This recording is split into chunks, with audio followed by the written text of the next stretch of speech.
by letting you guys in behind the scenes on our first 90 days, what we've done so far, what we found potentially didn't work, what we think is the next step for us to grow. Why would you want to start a podcast? Just personally, I'm just learning so much just from doing this. But eventually, your internal compass, I think, will lead you to a topic that you can talk about forever. If you're going to compete, don't compete unless you have an advantage. What group of people do I want to go after? You have to just throw some spaghetti at the wall and see what sticks. The reason why health videos are so popular is because they have a really specific audience. And our daily growth rate is about 15%, which is like really high. The more niche that you are, I feel like the easier it is to make money.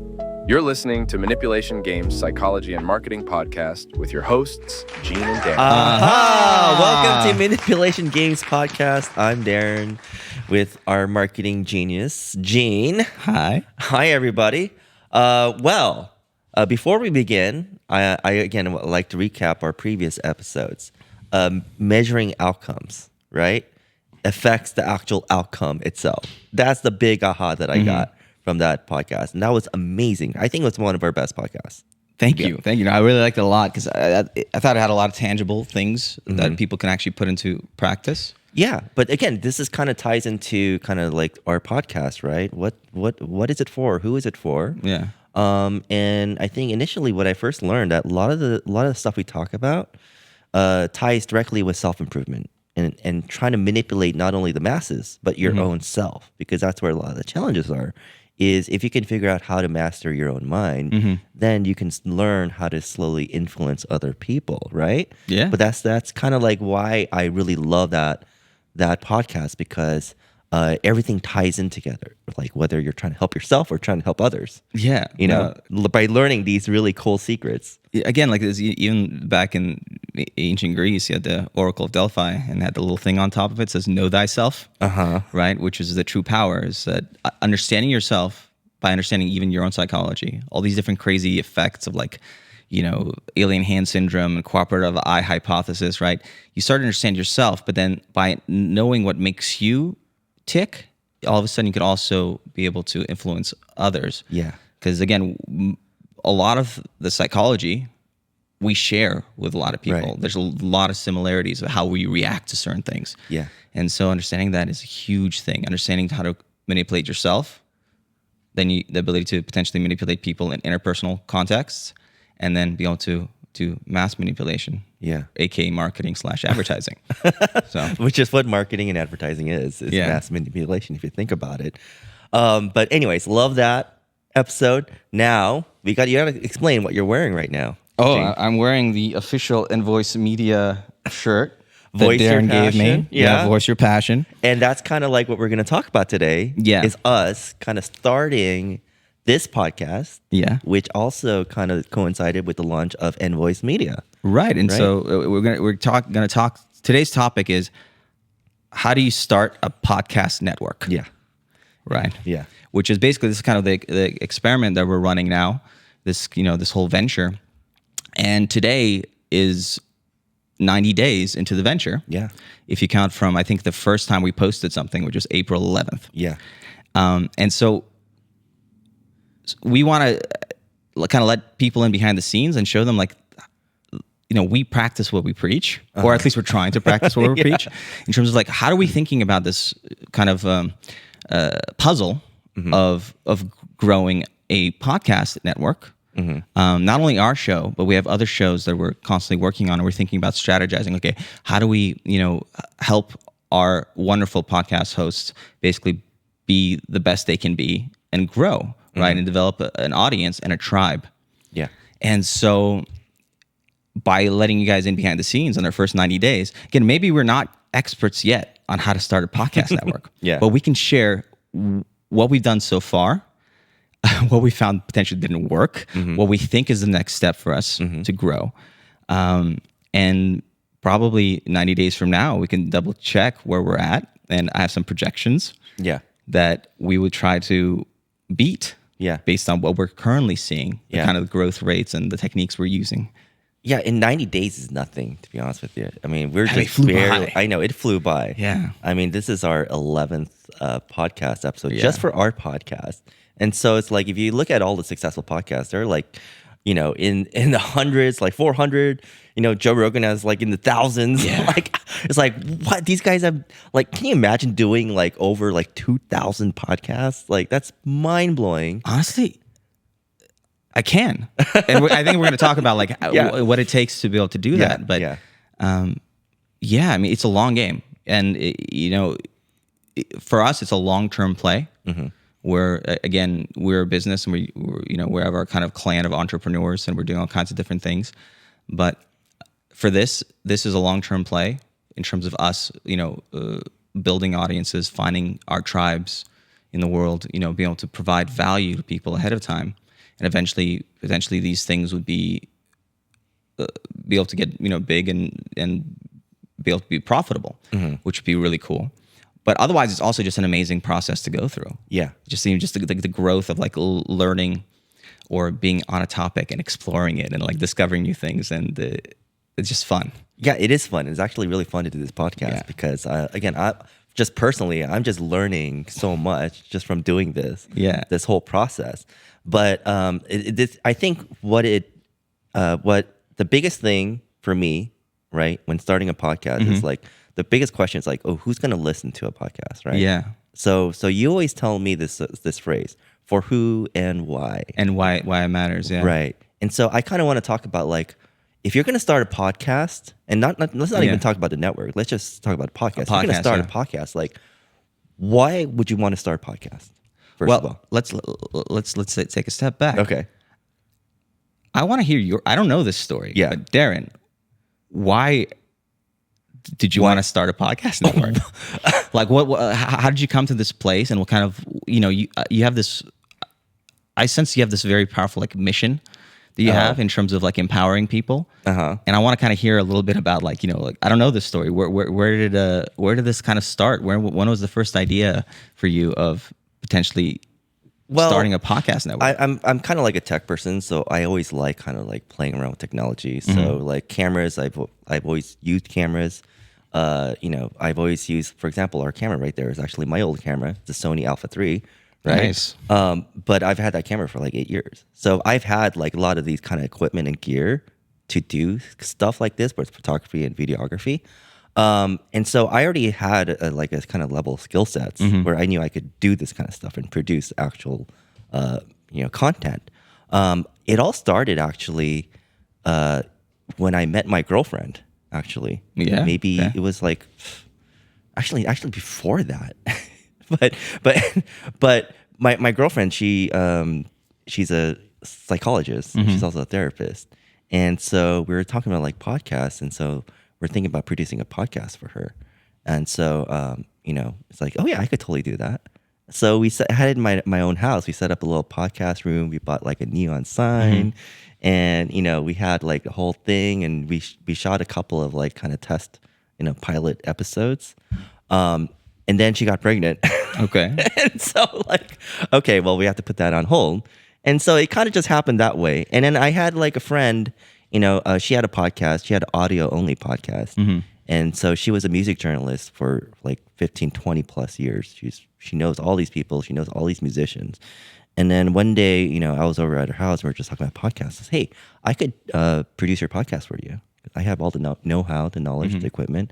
So I brought over a bunch of like cameras and gear and lighting equipment that I had lying around, the little Rodecaster mixers. And then I ended up producing about 10 episodes or so for her own podcast that she already had established, right? So then that kind of just led to like, oh, by the way, hey, I heard Darren he can do podcasts. It's just word of mouth. That's just things just happen organically, and it's like, oh yeah, I can help you with that. And then next thing you know, I meet more people who want to do more podcasts, and so next thing you know, people are actually paying me. Okay, very cool to do podcasts. So for me, like I had to develop those skills just by trial and error, and just kind of just learning it as I go. Just making podcasts in general, just learning all the technical side of it. And so now I came here, with my old business partners. We run as a marketing company here in this building, in the same building that we're on now. And it just happened organically. Hey, I can do podcasts for you guys if you guys want to do podcasts. They're like, oh, you're always talking about that. It seems like everyone I meet always talking about, oh yeah, I've always wanted to do a podcast. Hey, it's like, like you can do podcasts for me, really? And then things just kind of happen, right? And then next thing you know, we have this now. We have Invoice Media because. For me, like in order to get into something, there's someone said this one time. It says, if you're going to compete, don't compete unless you have an advantage, unless you have a competitive advantage. And when I look at the space that we're at now and the people that we have in this company, we have a tremendous competitive advantage. I mean, just look at this stage that we have here. We literally walked in, and there's literally a stage we weren't using in this building. It's untapped resource. Untapped resource, just sitting here. And it's like, just by filming this podcast in this beautiful stage with these beautiful props and the lighting, we have that competitive advantage already because we're going to look better 90% of the podcast. Yeah. Because believe it or not, 99% of the podcasts are just really kind of low end produced. They're kind of shot off their iPhone. They don't have really good lighting. The audio sucks. They're recorded on the phone. And like people will just like, oh, that sucks. Right. But for us, even if we suck, right? Even if our content sucks, at least we look great. And that's a great competitive advantage. That's a great competitive advantage. It is a huge advantage. And so for us to start this network, I knew that we had all these resources and all we have to do is just tap into it. Yeah. The other competitive advantage that we have in this case is, again, you're mentioning the business partners, right? Yeah. They're such characters. They're such adventurers. They're doing all these like amazing things. Yeah. They've gone through so many crazy like experiences. They've started so many different companies. They've done so many different things that it's that in itself is an untapped resource. It is. You have people who are truly constantly aspiring towards greatness, and they have stories to tell. Yeah. And that in itself, right away, just within the office, even before we started bringing in other hosts into the network that are from outside of the office, we already we have a competitive advantage. We have crazy stories. We have 3 podcasts immediately off the get-go that we launched with people who work here who want to do podcasts. And, my business partners who I've known for like 10, 12 years now, they have some crazy stories. Yes, they do. And it's great because like, okay, what is their passion? Yeah. And our tagline is voice your passion, right? It's such an obvious tagline, but I love it because it's like, what's your passion? Their passion is gambling, going to Vegas, so what do? We create a gambling podcast and they love talking about it. It's one of those topics where, they'll just like, they'll light up and they can talk for like half an hour to an hour and it'll just go by like nothing, and then another podcast that we have, I should mention that podcast you want to listen to, it's called Scared Money, Don't Make Money. Scared Money, Don't Make Money. Yeah, it's such a great title. You could check it out. Another podcast is Criminal Code, which has, again, like people in his office who have actually been to prison. And it's kind of them sharing their experiences and how they connected being in prison, and which is a great podcast. Yeah, stories are amazing. Right, but here's the thing, that again, let's go back to like the audience, right? The reason why the Prison Criminal Code podcast is such a good podcast is because there's an immediate tribe of people who would listen to it, right? Yes. And I think that's the most important thing. When you want to start a podcast, you need to think about who is going to be listening to this. Right, yeah. And how do you define that, right? And so even before you even conceptualize what kind of podcast that you want to make, you should be thinking about, okay, what group of people do I want to go after? What group of people are going to listen to this? Yeah. And just kind of really focus on that, because like you're saying, if you market to everybody, you're marketing to nobody. Right. And this is probably the most true, I feel like, in a long form format. Because people who are going to listen to your podcast for a whole hour long of their time, their day, it has to resonate so much to them that they're going to take that time out of the day to listen to you. Yeah. Like they have to listen to you. And being specific to those people's experiences. Yeah. Again, if you check out our episode on writing copy, we talk about how specificity creates that resonance. Yes. Being very specific to a person's experience. If you can describe somebody's problem to them better than they can, they automatically and unconsciously assume you are the solution. Yeah, that's such a good one. So leaning into that specificity, then when somebody sees you and you're so specific, people are like, oh, that's for me. Yeah. this is my tribe, and that breeds connection. Yeah. And that breeds loyalty. Yeah. As opposed to being very, very broad. Yeah. And so like for example, one of the more successful videos for the Criminal Code podcast was a little short story about how they try to make churros in a microwave by boiling oil in a microwave. Yeah. And that little short took off. But because it resonates with whoever's listening to that, and they're, oh my God, yeah, that happened in my prison. You know, we used to do that in my prison. Or it's like, why didn't we do that when I was in jail? Like make churros. Like who was a chef in that? You know? Yeah, what can I cook with the things that are available to me? But it resonates with them psychically, I feel like, or like from just having that same experience. It's also therapeutic, right? And therapeutic. Because again, the criminal code, right, on some level, like, is a very difficult time for the people who were there, but it's also a story of overcoming and redemption. Yeah. Right. And growth. Yeah. And so like just even watching this for people who potentially might be going into prison for some reason, or are in prison, or might be coming out of prison, seeing the ability to transform and then continue beyond that and grow and still be successful. That's very, I think, therapeutic. Yeah. No, and again, like you said, empathy, right, is like kind of I don't know how you phrase it, with like a shortcut to influence hacking, right? Yeah, it's influence like, data plus empathy. Data plus empathy equals influence. I'm still learning all these things from you, all these one-liners. But you have to have that kind of level of empathy, I feel like, in order to project yourself into your audience. Yeah. Especially if you're going to do a podcast, because once you can do that, then you know you have something. Mm-hmm. If you feel like you can actually step into your audience's shoes and say, oh, they're going to love it because I love that, right? Well, let's talk about how you find your voice and how you find your topic. Mm-hmm. Because, for example, we had that like the very first episode of, I guess, Manipulation Games, the lost episode. Yeah, it's on like Spotify and Apple Music and stuff like that. We were talking about this idea of capturing the chaos of the things like potentially you don't know what you're going to talk about. Yeah, so you start recording. Yeah, and you just go. That's very important. Yeah. It's the fool's journey was the kind of one of the themes of that you step episode. off the cliff. Stepping off the cliff into the unknown. And it is really important to do that because that's how you grow. And I told this to my psychologist girlfriend, and she's like, oh yeah, that's like, that's every psychologist knows about that. Jungian psychology, right? Yeah, she loved Jungian psychology. And so, if you're starting off and you might not know your topic yet, potentially just sit down with you and your co-hosts and start recording and go for an hour. And I think what often happens, there's a couple of things. Like there's, that the line we talk about, it's easy to write long, it's hard to write short. Yeah. Let yourself write long. Basically record the longest podcast you can. Yeah. Jump around every single topic you can. But eventually your internal compass, I think, will lead you to a topic that you can talk about forever. Oh, absolutely. Right. Which is, again, when we first started talking, we did this little podcast thing, right? And we started talking about all these Jungian psychology and stuff like that. And now I realize 11 episodes in that I could talk about manipulation games and psychology and marketing forever. That's great. Like, I mean, just for me, that's the things I'm fascinated by.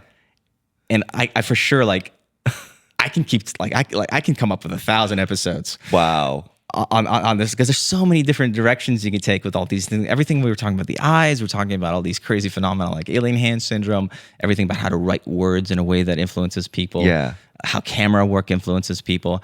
And so if you go into this capturing the chaos moment, you start recording, you start paying attention to your internal compass, and what is the thing that you can talk about forever? Yeah. Oh, that's a good one. I like that question. But it's like, again, it's like it's the gentlemen who are doing the Scared Money Don't Make Money podcast about gambling, right? They're in Vegas every weekend. This is what they love. They can talk about forever. And who wouldn't want to talk about it for half an hour? And their adventures and the crazy stuff that happens, the wins, the losses, the perseverance. So if you are like, a podcast is a long-term play. It requires consistency.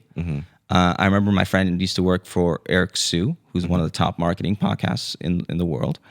And for the first 2 years, his podcast, nothing happened.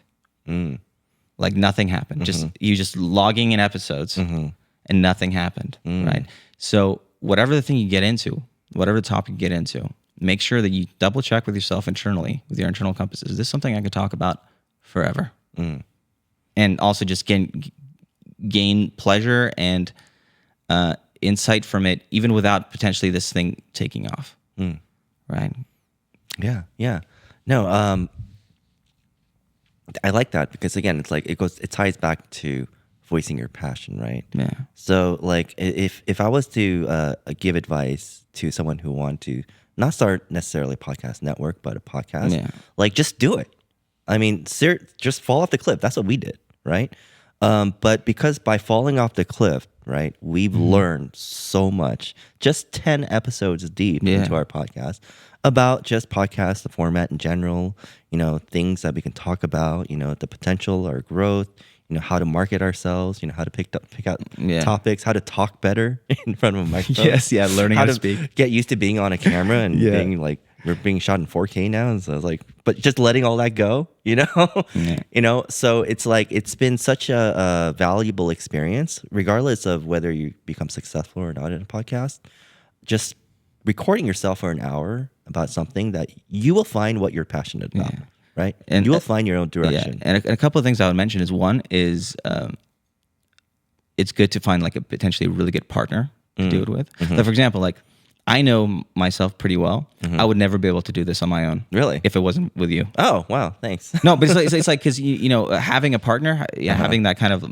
accountability of doing something together, like helps, helps that long-term consistency. Yeah. I have the same, one of the reasons, like, I think I fell in love and married my wife is that we're creative partners together. Oh, yeah. Like we work on things together and like we are able to push each other. So like potentially, again, it's a long-term game, maybe find your podcast buddy, best friend, whatever it is, to kind of push through that.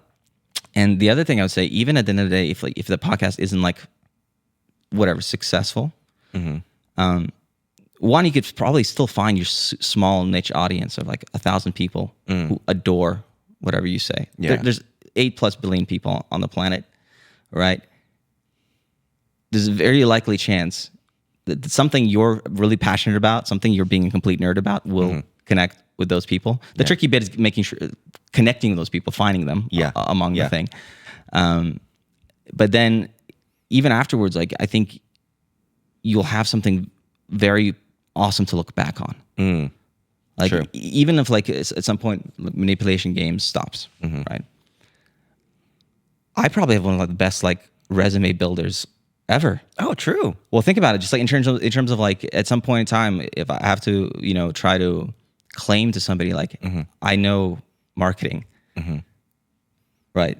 I've downloaded my philosophy and a lot of my thoughts into this thing. Right. This thing is now a tangible, real thing that will exist forever. Yeah. And it is just inherently valuable just in itself. Oh yeah, totally.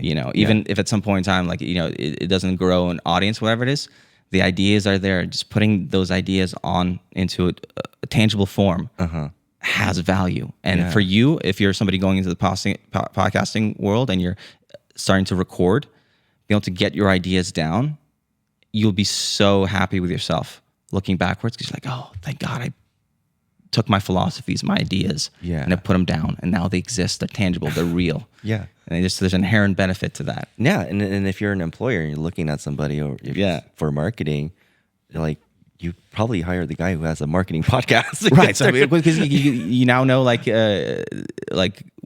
what their thoughts are, what their philosophy is, or really in any field, any industry, any artistry, right? You want to be a great filmmaker, right? Having a podcast talking about your thoughts and your techniques and what you're trying to do, in a lot of ways is going to go very far in terms of establishing your credibility as somebody who does this thing. Yeah. You're a tax person.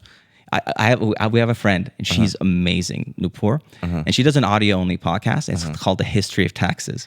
And it's fascinating. It is fascinating. It is so cool. But who's that for? Who's the audience? I mean, it's a history podcast, and it's also for like probably tax accountants, right? But that's perfect, But right? because the stories are off, like they're wild. You know, it's about how like they used to like. I remember the first episode is when they used to they created a tax in England. I think it was a window tax, and so one of the reasons the architecture from a certain period of time in England has fake windows. So people would put fake windows on the outside of the house, but they would limit the amount of windows they had in the house because they wanted to pay less taxes. The idea was like if you have a really big house, the more windows you have, the more your tax liability would be. Oh my god! And so like there's all these like crazy little stories, That's hilarious. I think there's something like a beard tax at some point in time in history. Like there's all these like weird things, and yeah, you develop your credibility in your field just by talking about the thing. That's hilarious. Just speaking of like taxes, there's like like Converse sneakers. Yeah, they have fuzz on their soles of their shoes. And the reason is because when they manufacture it overseas, they send it over. If it's a shoe, it's a higher tax. But if it's a slipper, it's a lesser tax. So the fuzz on the bottom of the sole of those rubber shoes, Really? they categorize them as slippers. That is so wild. So if you look, I know. So they save like 15% on like export taxing. Listen. So they put fuzz. You can't. You cannot. Like underestimate the creativity that people will go through to avoid taxes. But it's so funny. It's so funny. It's entertaining, and now that I'm thinking about that, like you can probably create a lot of like funny short clips about like of taxes. Yeah, and that's entertaining. It's super entertaining and educational and valuable. Well, and it's not just going to be for the people who are into like taxes or history. Because I find myself, on YouTube a lot late at night, and the algorithm just feeds me stuff. I just go with the flow, right? And after I started watching Shogun and finished watching that at FX, just randomly I started, watching some clips. Next thing you know, I'm getting all these like historical accounts of the historical first Japanese accounts of Westerners arriving on the shore of Japan. And next thing you know, I'm watching like 5 hours consuming all this historical like content, and so when you have fun topics like that, the algorithm will start pushing stuff like historical videos about taxes, and we'll just put them in front of people, and if it's entertaining, people will watch it. Right. And you could find those like that small group of people who are your tribe. Yes. And we talk about tribe a lot lately. One of the things that just to mention, I think for people who, so you start off with capturing the chaos. You just try to find the thing you could talk about a lot. But then if you are looking, I think, as podcasting is something that would be a long-term kind of benefit and potentially a business for you, it's good to look at, I think, the top 3 niches that exist out there. Okay. Right? The wealth, health, and relationship niches. Yeah. Just in general, because, again, if you have a podcast and somehow ties to making more money or being more successful, there's going to be already a draw for it. It's going to make more magnetic because people can like justify themselves like, oh, I'm listening to this because I'm on my path to better financial success. Yeah. Or health is a huge part of people's lives, right? The fact that there's a million fit influencers, basically fitness influencers out there. People talking about everything from like diets to types of exercise to meditation. So that's a really big field to be in there. And then of course relationships. Yeah. And love specifically is romantic comedies. Yeah. Never stop, right? Yeah. Because it's a topic that has a very powerful draw to it. It's like it's a never-ending resource. And it's a never-ending adventure for people. Love and dating and that kind of thing. And so that's a really good thing to potentially, if your topic is somehow connected to that, you would likely have a bigger success. Yeah, no, totally. I find myself like the way I think now is totally different from before I started a podcast network to now, in terms of what I find attractive in a show. Before I was thinking like, oh, if it's entertainment, it's funny, that'd make a good podcast. Now I'm thinking like, no, you need to be really specific. You can't be general at all. Like health is such a good example. the reason why health podcasts and health videos are so popular is because they have a really specific audience. For example, like if you have joint issues, right? Then think of all the millions of people in that tribe who have bad knees and who wants to like pain relief for joints, right? Or arthritis, or say you have skin conditions or skin problems or acne, right?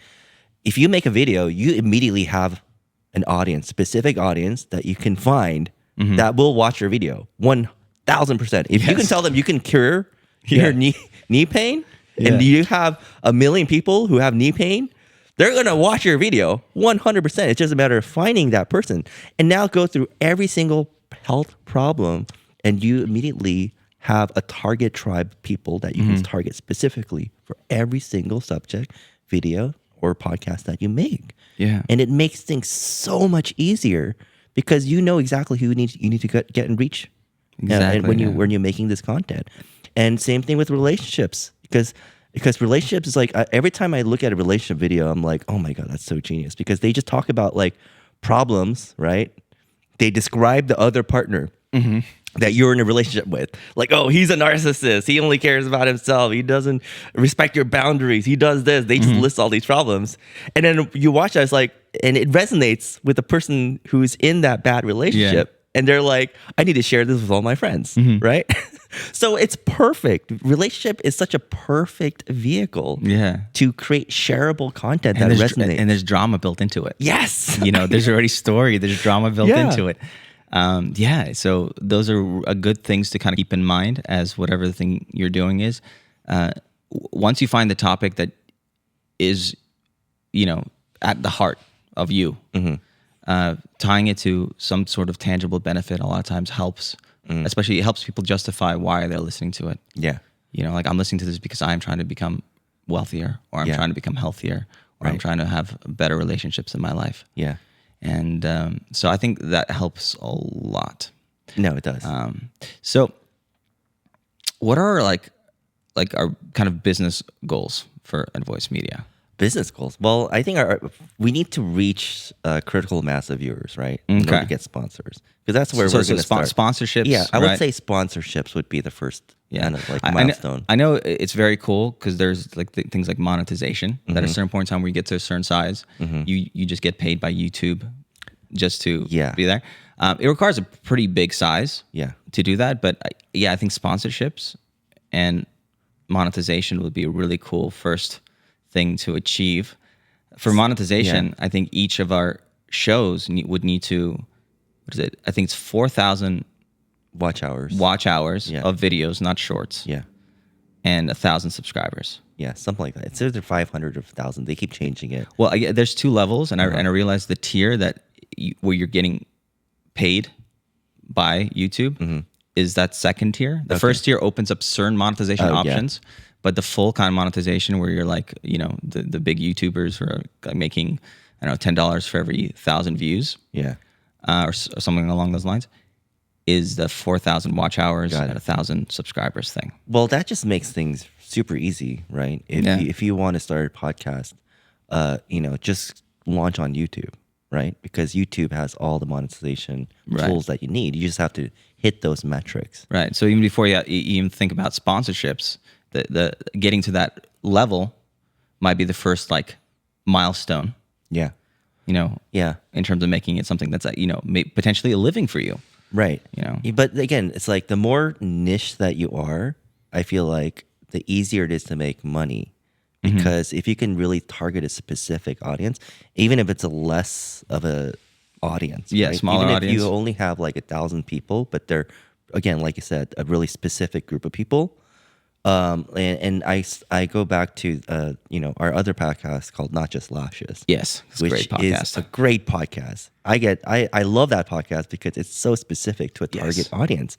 It's going after the estheticians out there, the people who are went to beauty school or are doing like salon work or doing lash work, like lash technicians.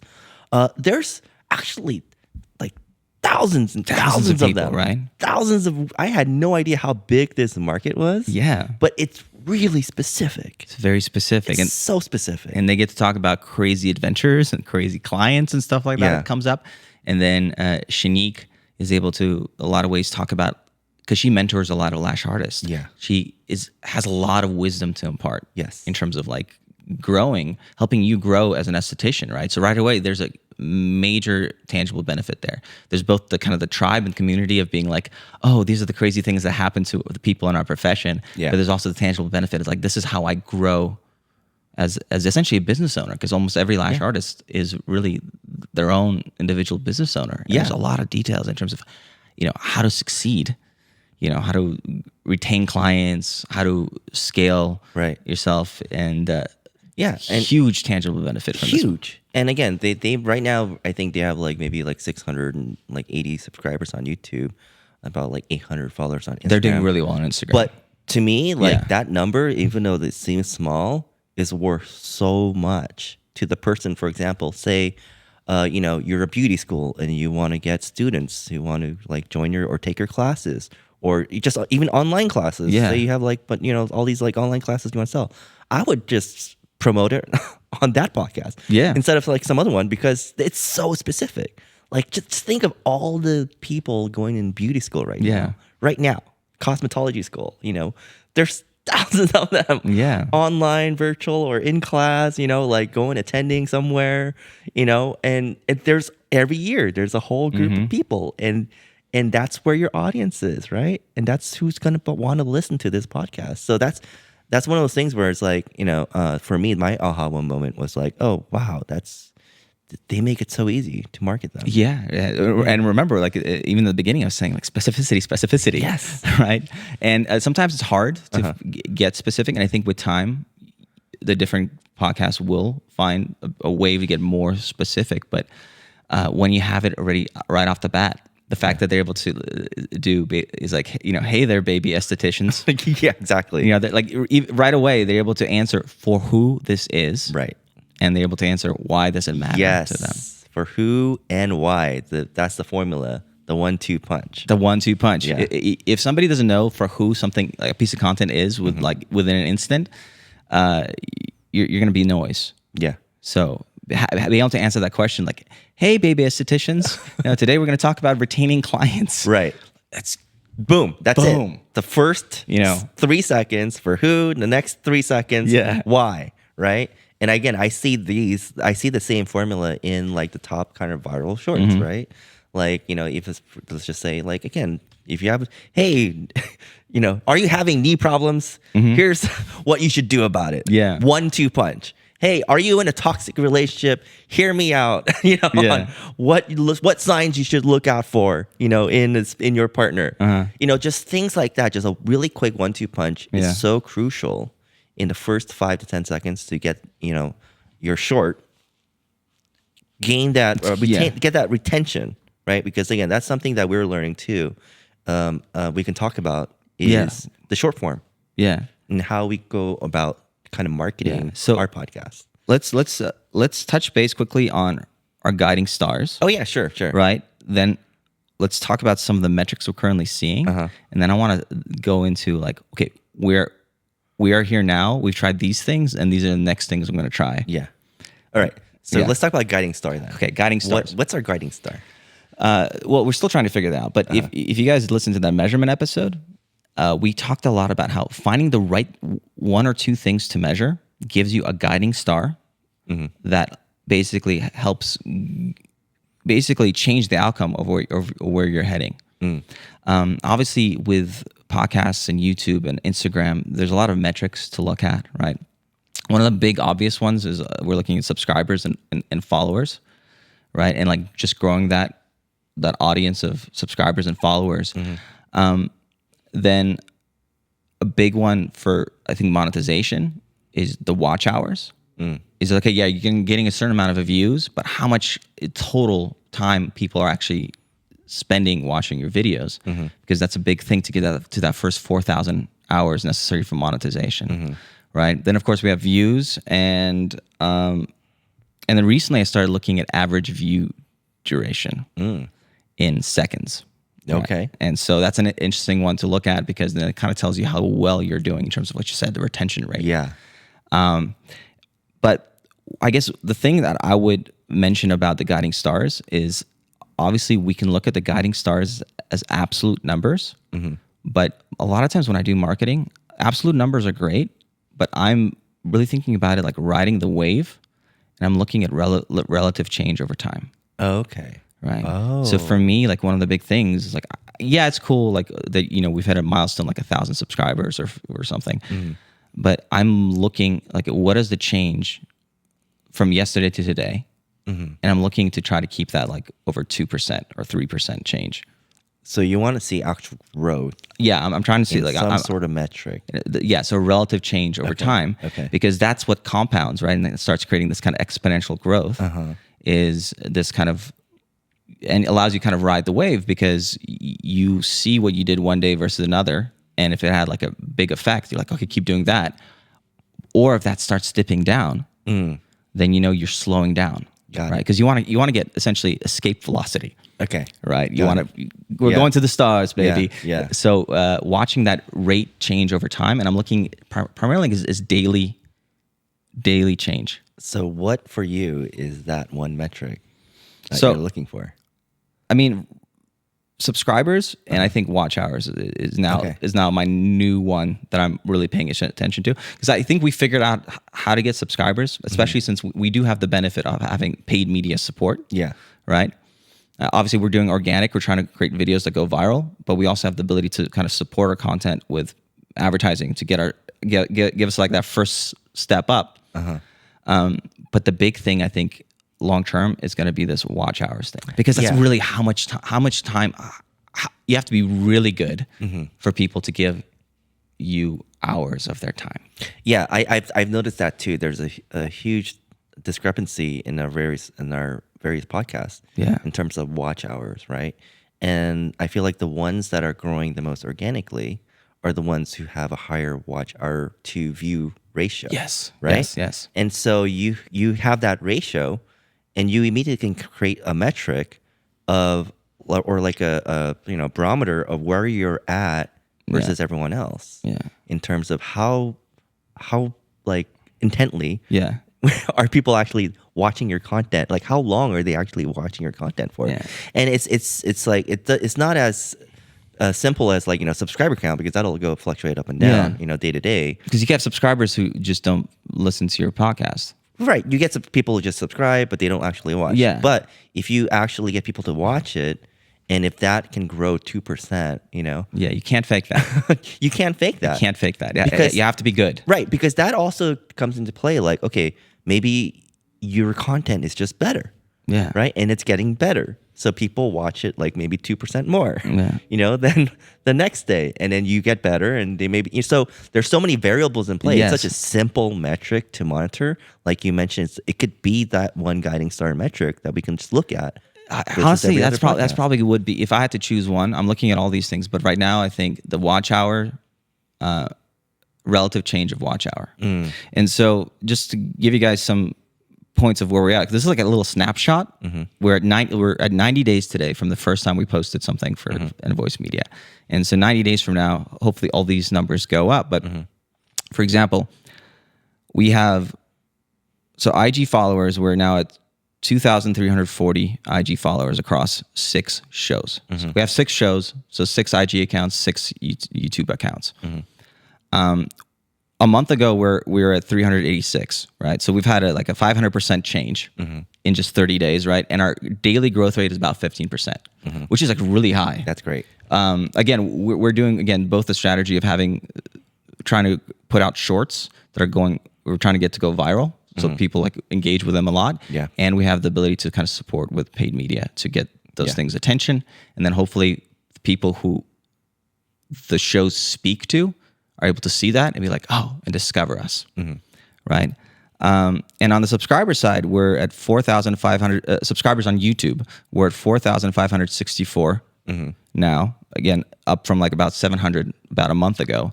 And again, 17% daily growth rate on average. Yeah. Right. So again, I think as you get bigger and bigger, like if you have 100,000 subscribers,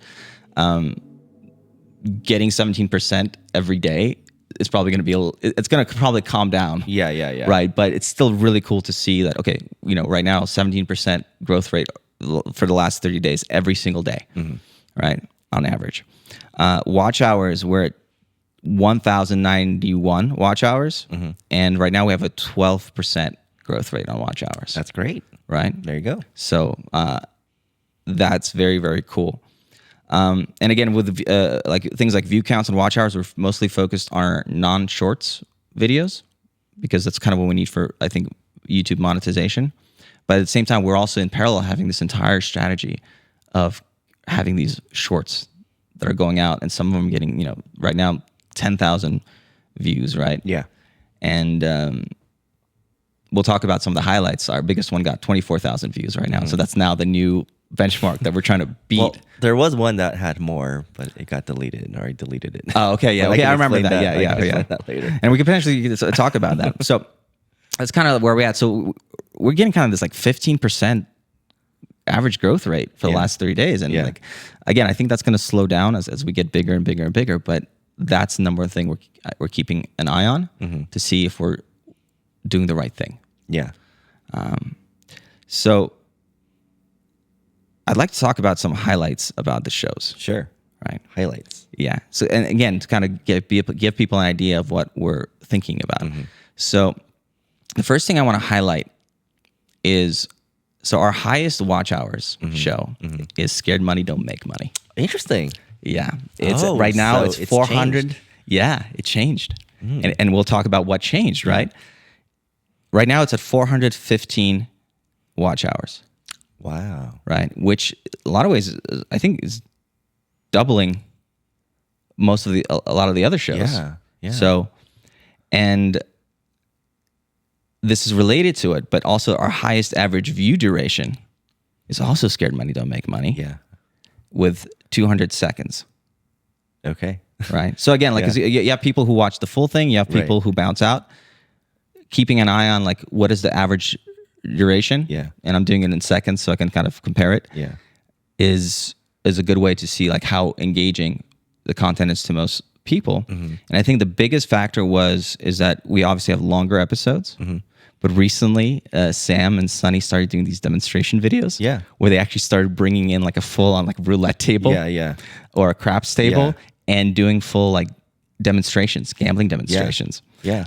And talking about strategy. So it's not just them sitting in a chair, but they're actually doing this thing and people are watching it. Yeah. They are. Which is really, really wild. I remember Criminal Code used to be the highest watch hours. Yeah. Right? Well, And Criminal Code has a lot of other things that it's the highest on right now. Yeah. But that's funny because then we're going to talk, I think, a little bit about like, kind of leading towards the direction of your content. Yeah. Right? How you're going to discover what works and what doesn't work by just doing a podcast. Yeah. The audience engagement informs potentially what the next thing you're going to do. Right. And so what we found out was for the Scared Money podcast, the long form is good. It's it's a good podcast. But once we started creating these 15, 20-minute videos of like actually them demonstrating strategies on gambling And on actually how to playing play, the game. Yeah, actually playing craps. Yeah.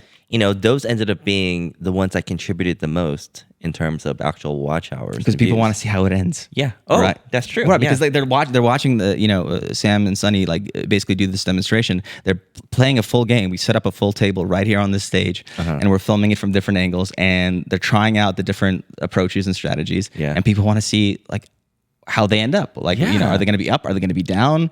Again, the drama and the story is built in. Yeah. And people are sticking around, and it doubled the average view duration. Our overall average view duration is 124 seconds across all our shows. Yeah. Right. And so, but especially these videos, the average view duration is like 6 minutes. Oh, that's great. Right. They're blowing So away the competition, which is very cool because again, slightly shorter videos, very a little bit more focused and specific. I think, again, with a lot of our long form podcasts, we're recording them. It's easy to write long. It's hard to write short. Yeah. And with time, we'll find ways of maybe taking parts of them out and like creating more focused clips that address a particular like question or a particular situation. And I think those would be able to have a stronger like immediate resonance because you have a specific problem or a specific question and you have like a 10-minute answer. No, totally. That And that's kind of what we're learning by, again, just going along in this journey, right? But doing the long form allows us to come up with the actual content and the solutions because it's hard to like sit down, like come up with like, oh, this is the answer to this problem. Like we spent an entire episode for manipulation games talking about how to define glamour. Yeah. Right? Yeah. And now I think after us doing that episode, we could sit down and probably define the formula to like a 2-minute formula. Yeah, I would love to condense that into like 5 minutes or two minutes, right? Yeah, like a short where like you go like, okay, this plus this is glamour. It's the answer. This is how you do that glamour in advertising. Yeah, yeah. And so that's kind of a cool thing. It's again, see this move with scared money. Scared money also has a huge disadvantage because gambling is a kind of a restricted topic on a lot of networks. Naturally so, because generally, I guess networks. Obviously, we're not advertising any gambling services or anything. We're just having stories of people who like to go to Vegas and gamble. But a lot of times you get caught in that net. Yeah. And so, for example, we can't advertise it as much. Yeah. Because it's seen as if we're trying to advertise a gambling service or anything. Super annoying. But it also forces them to, again, they're making their way organically. Yeah. And again, they stumbled upon this one thing, this one video that basically did the majority of the work for these watch hours, which is mastering don't pass craps strategy. Yeah, yeah. Where they're just talking about this is how you play don't pass. Right. Again, very specific, educational, has a beginning, middle, and an end where you can want to stay until the end to see the results. Yeah. And you'll learn something. All right. I guess the next show we could kind of look into the highlights with is Criminal Code. Right. And so Criminal Code has the highest overall YouTube views, including shorts, at 115,000 views. Wow. Right? Impressive. Yeah. It has the highest watch hours, including shorts, at 1,164 watch hours. That's incredible if you think about that. That is blowing everybody out of the water. To think that, they created a show where there's over 1,000 people, like 1,000 watch hours, not just people. Yeah, it's wild. Hours. Yeah, and then it's also Criminal Code has our highest views for an individual short with 24,869 views for the getting busted in school by an undercover cop story. Totally clickbaity, but right. But it's a crazy story that one of the guests who came on, Henry, about how at one point in time there was a narc. At the college he was at, who was basically setting people up to fall. I know, like he gave him a wad of cash for some weed, and next thing you know, he's like being questioned by the police. And so Criminal Code obviously is resonating. I think it has a really powerful advantage because it's stories. Yes, lots of drama, lots of ups and downs. The stories of redemption, the stories of going through hardships, that kind of thing. And you, in terms of watch hours, people want to know how the story ends. Yeah, that's true. And so a lot of times, especially like, if we talk about manipulation games, we're talking about scientific topics and, short little bits. This is how you do this, right? Yeah. All of those are individual little like pieces, right? But we don't have this like audiobook level story thing going. Yeah, right? what can we really talk about it story-wise? I mean, I guess we could. I'm sure we could. Yeah. We could think about it. There are really great stories. We should make stories or do a podcast about some stories of actual manipulation. Yeah. Like I love the Robert Greene books. Okay. He wrote the 48 Laws of Power. Okay. And then one of my two favorite books by him are The Art of Seduction. And then Mastery. And what he does, he's mostly just tells stories of different people throughout history and what they were doing, and then trying to glean from their stories little like rules and guidance. For example, in The Art of Seduction, he'll talk about how, John F. Kennedy was campaigning for president versus Nixon, right? And if you ask somebody like, who watched it on television. John F. Kennedy won the debates. Well, if somebody listened to it on radio, Nixon won the debates because John F. Kennedy just looked better and Nixon was like sweating, whatever it is.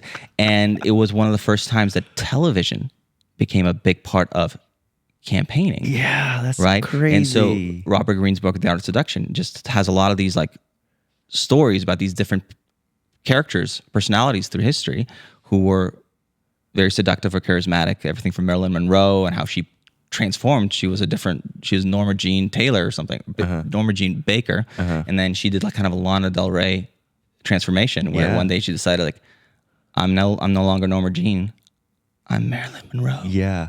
Right. I know, and I love actually watching Marilyn Monroe movies. Yeah, because like if you look back and watch some of her work, she's a genius. She acts dumb, but it's all intentional. It's a character, calculated. It's a character. She's so good at what she did. It's like it's all manipulative. Yeah, and it's fantastic. It's fascinating. So yeah, maybe we'll do some like stories. Yeah. You know, about the greats. Like, you know, I was talking about Lord Byron in the I episode. Or there's a lot of these like big characters that we can look into. Yeah. But Criminal Code has that advantage with stories. It has a lot of the shorts are breaking that 10,000 view on YouTube. Yeah. And so stories, being able to tell engaging, crazy stories will get you that watch hour type thing. I mean, the next thing is, I have to highlight is manipulation games. Let's talk about us. Yeah. So right now, so we have the highest subscribers, and we also have the highest non-shorts views. The thing that I would kind of bring up about that, and I think it's directly tied to that we are doing paid promotion to get all these different channels up, and Manipulation Games has one of the best CPAs in terms of we're able to get a subscriber almost every $1 or so. That's amazing. So what ends up happening is that other shows, for example, get a subscriber every $1.50 or maybe every $2, right? So over a period of 30 days or 90 days, right? Those little cent differences in CPA, we're getting more bang for our buck on Manipulation Games. I mean, basically, we're almost double our efficiency, right? Just because the CPA is and $1 per subscriber. So, and a lot of it, I think, is just probably just like show titles and show topics that are like potentially interesting to the people that the shows are going out to. Yeah. But yeah, that's kind of cool. I don't know. So like right now, in terms of like, for example, for whatever reason, people are really into the Alien Hand Syndrome episode. Yeah. I guess people see that title and they're like, oh, what is this? And the battle of the brains and how all the different parts of our brains are fighting. And that one does really, really well in terms of a CPA versus some of the other videos that we're talking about. So highest Instagram followers, and we've already highlighted them before, but not just lashes. They're at 840 followers. And again, for them, I think the big factor is specificity. Yes. I think Instagram is also a really great place to discuss beauty and aesthetics. Yeah. Because it's one of probably the primary platforms for that. And yeah, they're just getting a lot of resonance, I think, from the Instagram follower audience. Yeah, like I think they get the most bang for their buck too. Yeah. Because their shorts that they make, they literally say, "Hey, baby estheticians," and so immediately the whatever algorithm Instagram uses, people who actually gravitate towards that, that's me. Yeah, oh, what do you have to say? It just works because it's so targeted. Yeah. So again, if you're gonna start a podcast, be specific. Specificity really helps. Specific. It'll make your life so much easier, and not only just in terms of like what you want to talk about. But when you have to start marketing it, like it just makes your life so much easier. So that's really important. Yeah. And I guess I put this out of order, but also the highest IG views for an individual reel is Manipulation Games. Yeah, 161,000. And this one does. And again, this one doesn't make any sense to me. But I guess this is the first time we've had something actually go viral, and specifically, it went viral on the Facebook end, where it got shared to Facebook, and there's no paid promotion on Facebook at all. Yeah. So it went on its own, and it's what we're talking about being non-reactive when dealing with people with narcissistic personality disorder. Yeah. And one of the ways that chances are we'll do, it'll probably inform one of our future topics where we're going to talk about the dark triad of narcissists, Machiavellianism, and psychopathy. Because I guess a lot of people are running into situations where they're coming up against these people. Like, 1 in 100 people on average would be considered a psychopath clinically. A person doesn't feel remorse or empathy the same way as other people do. And so it seems like that really touched something, because people were like leaving their stories, writing their stories about the different encounters they had on that reel. And it just got 140,000 views on Facebook alone. Yeah. Right. And then in total, it's at 160,000 views. Yeah. And so now that's kind of the benchmark. And it's very strange because that's not even something that we're specifically talking about. It was something we added to the episode on the eyes. Right. Just about the non-reactivity of the face when dealing with people. Well, again, that's how we find out which now it's direction how we to find go, out. And so right? now it's going to inform potentially a near-term episode where we're going to try to, give people the information that they're looking for, potentially for this kind of we're going to do a whole episode on it, which is fascinating. Because if you think about it, if like one person out of 100 is a potential psychopath, right? Yeah, we probably all ran into psychopaths in our lives, probably at least one, just statistically, right? So like, people are going to have some crazy stories. Yeah, and it's just people who don't feel remorse the same way, and therefore they can steamroll people and use them. And so a lot of people, I think, have stories when they've run into these kinds of people, and you have to figure out how do you go through the world in a way where you can deal with that and not be as affected or as hurt by this kind of personality. That's another thing about finding your tribe, right? You have this whole large population of people who have been affected by narcissists or psychopaths or really bad, awful people, and they all have their stories, but then it forms this weird kind of community by itself, which you wouldn't really tangibly think it is a community, but it is. Yeah, because they all can relate to each other. They all can tell stories and say, "This is what happened to me." But it's like finding these kind of veins of people, right? By producing this long form content, the podcast, and then cutting them up into shorts, and then finding the direction of where we need to go. Yeah, distilling the message. And again, a big, I think, mission that we've been sculpting for manipulation games is that, again, me as a nerd, I'm fascinated by the topic of manipulation, right? And generally speaking, the people historically who have been the greatest at manipulation have been not so well-intentioned people. Yeah. And a lot of times the people who do have good intentions are not the ones who learn these skills to move the world forward. And so one of our missions is potentially arming the people who do have good intentions to be able to, again, use things like marketing and advertising and persuasion and communication to shift the world forward and maybe bring a more of a balance and parity with the manipulators out there who might not have good intentions. Yeah. So that's again. I feel like there's a vein of people who want to do good in this world, right? Yeah. We just need to tap into that group of people. Yeah. So so how are we going to try to grow going forward? What are some of our thoughts?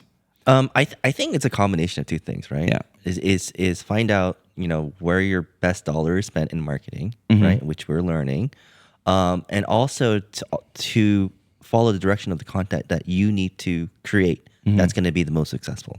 So it's like a two-pronged approach, right? We have to spend money effectively, create good content that people want to watch, and then spend the money on that kind of content and kind of double down on it.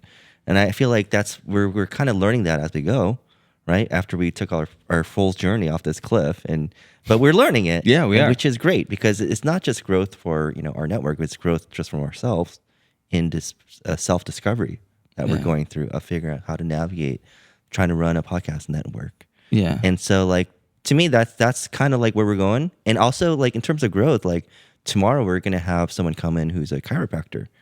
Right. And he's like, hey, I'm interested in a podcast. Yeah. before I was like thinking, oh, that's cool. But now I'm like really excited because I know with all the information that I know about trying to do these podcasts and working with you and listening to you, like I'm just thinking in my head, oh my God, we can target so much content. This would be our first health podcast. Yes. And potentially. it's one of the 3 pillars that you're talking about, right? And so that just gets me so excited. Yeah. To a point where it's like, wow, we're gonna have a chiropractor doing a podcast. That's amazing. Look at all this potential. While other people are like, what are you crazy? Like we just like, why would you be excited about a chiropractor doing a podcast? Yeah. Like, don't you see the potential here? We have a really specific audience. You can talk about all the ailments in the body, and and you can provide the solution. Potentially, yeah. Yeah. So like, I think in general, that's kind of like not only just growing the podcast that we have, but also adding to our repertoire of finding shows, great hosts, but in the right field, that has a really specific audience is what gets me excited. Yeah. That's what we're learning. And I think, again, I was talking to everybody back, we need a health podcast. Yeah. We need a health podcast. Yeah. And this might be it. Yeah. So we'll see how it goes. I think overall, I think we're on track. I think a lot of the stuff that, especially the shorts and the virals videos that we're editing, and again, we have Alex, and he's constantly working on creating new shorts for us, and he's developing new techniques, finding ways of like how to edit them, how to do sound effects, and as that's getting better, we are seeing better and better results. Yeah. The first time we got a 10,000 view reel or short, we're like, oh, I know, that's amazing. And now we're starting to get them over and over again. Yeah. Yeah. And that's a very, very cool thing, because eventually that's the thing that we need to be able to do the most work for us, right? Because there's a limitation to how much we can spend an ad budget, right? Yeah. But combining the ad budget plus kind of this natural virality. Well, I think what I'm learning also is that once you start establishing an organic audience from the algorithm, just naturally, that audience just grows and grows and grows to the amount of people that YouTube or these platforms can start feeding your content to, right? And the bigger seed audience that you have, the higher chance of success, I feel like. So, and initially, again, the way, like, for example, how YouTube Shorts work or TikTok is they put out your video to, like, let's say 200 random people in a seed, like, audience, like, like almost like a research panel, right? And then based on their response, they determine if your content is good or not in order to show to maybe 200 more people, And when you're first starting out, it's really frustrating because sometimes you'll just get like 10 views or like 100 views and it'll just like drop, right? You'll see this plateau. It's almost like your view graph goes from like this and it just flatlines. It's like a hockey stick. Yeah, it's like a hockey. It flatlines and it's like, it's frustrating. But that's when you're just first starting out. YouTube will be generous to give you like 200, 400 views each video. Yeah. But if you can get one hit that gets like 15,000 views, 20,000 views, you then increase your panel of your audience, your research panel, to 20,000 potential people because they watched it and maybe they liked it. Yeah. And so now you have a higher chance of that content sticking and getting more higher views, right? But again, it all depends on your content too, right? Because if you show them a video that's worse than the one that you posted before, then you kind of like lose your potential. Like we showed it to 10,000 people. We were expecting a video same quality as before, but we noticed that the retention is not as high. People aren't watching it. The like engagement ratio is less than your previous video. Yeah. Then it kind of like dies down, right?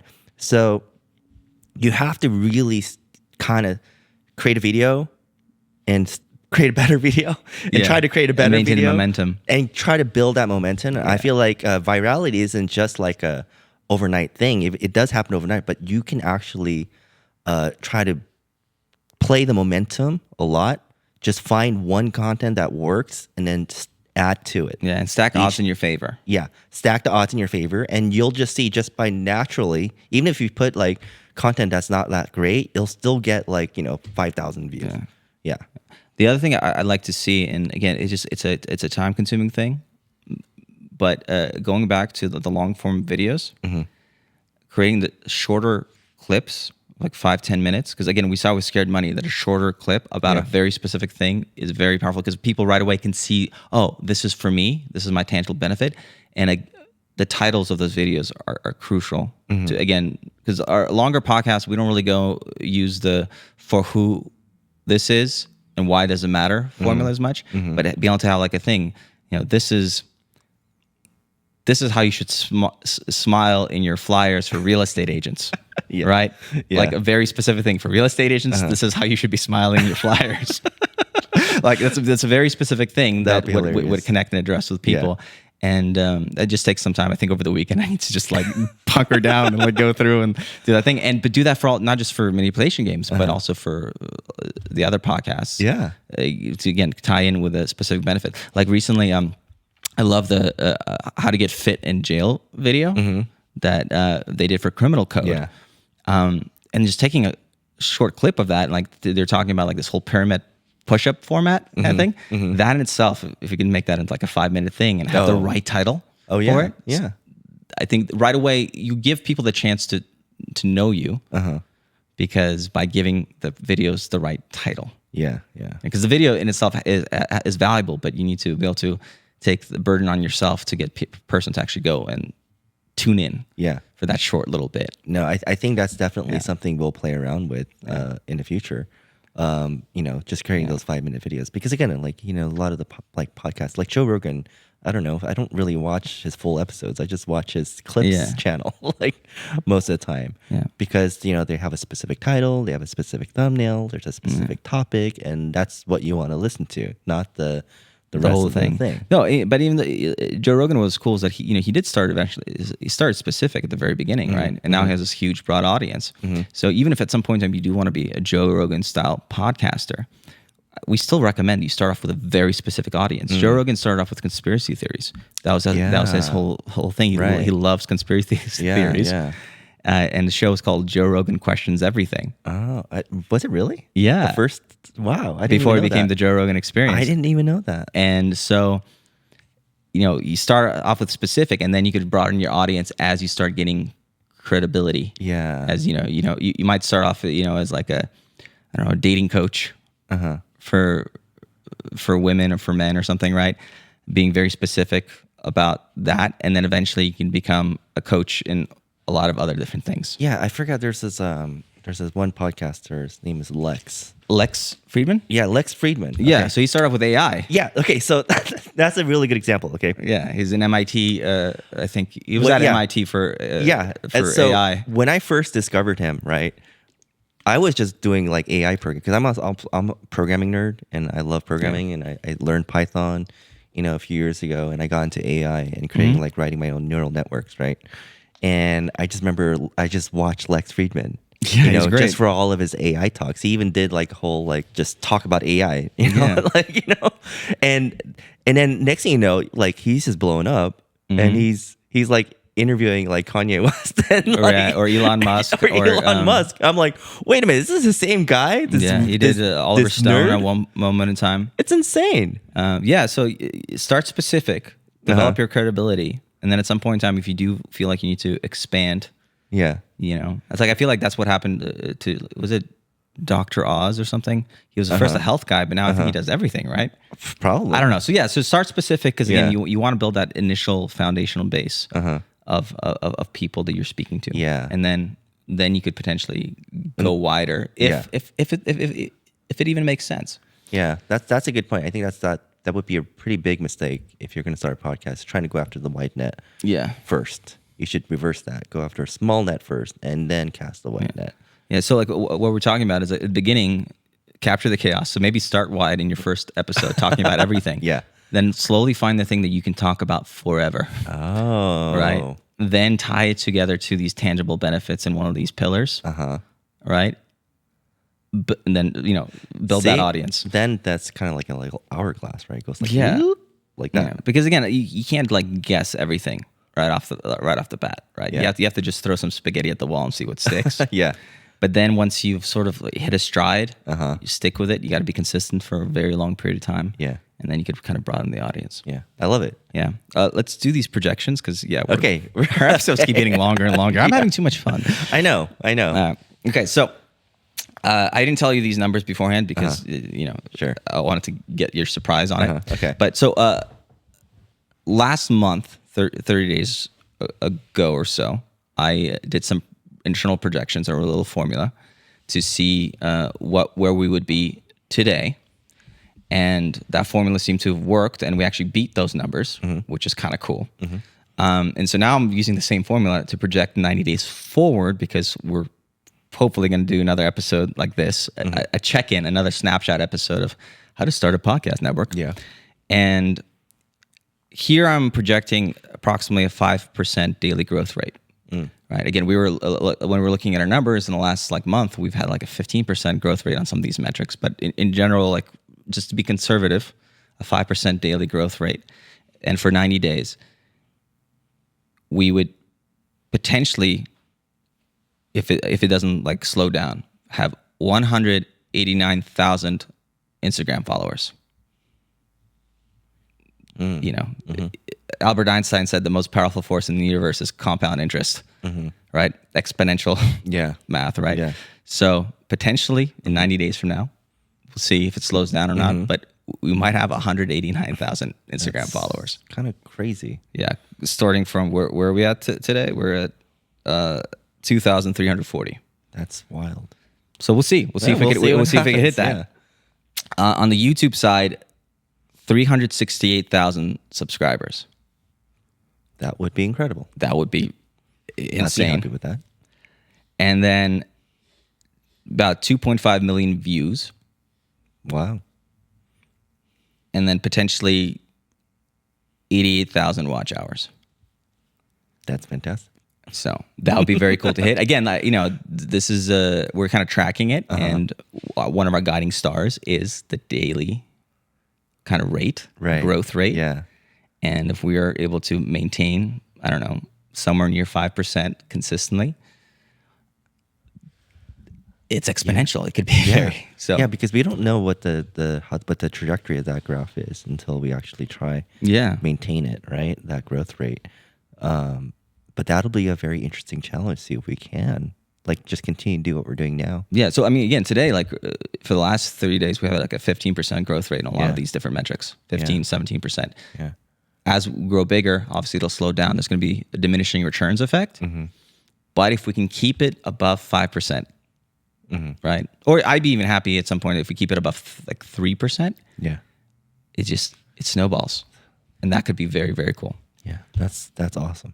Yeah. I'd love to hear that. Okay. All right. Well, I'm excited now. I'm super excited. I can't wait till our 180-day episode. Check-in. Check-in. Hey, where are you guys at now? Yeah. No. So we want to be very, because again, this is a marketing podcast, and I like the fact that we're taking people behind the scenes, and we're showing them how we're thinking about this. No, it's very where cool. we're at. Because again, this is us practicing what we preach, right? Yeah. If we're geniuses at marketing, we should be able to market our own podcast. Right? Hopefully, we'll see what happens. I mean, it's not an easy task, but we're up to the challenge, and we're gonna try it out and see what we can do with this. But I'm really happy so far that we've done it. And that's, to me, it's already a win. We've already won, in the sense of just being able to do this, a sense of accomplishment, the sense that we can actually, articulate all of our thoughts and put it down into this content that we'll have forever is already a victory, a huge, tremendous victory. And again, that's kind of the message we want to give to our viewers as well. By listening to this podcast, maybe we can inspire you to make change in your life or improve your marketing game or your influencing skills for the better for yourself or others, right? And that's kind of our message, and that's who our audience really is. It's for that one person who wants to improve their influence, right? And so thank you for listening to our 90-day update from Manipulation Games and Voice Media. Voice your passion, you guys. Voice your passion. I'm Darren. And I'm Gene. Thank you for watching. You can find us on Spotify, Instagram, Apple Podcasts, YouTube. Subscribe and like if you like our content, and we'll put out some more. Until next time, I'm Darren. Bye, guys.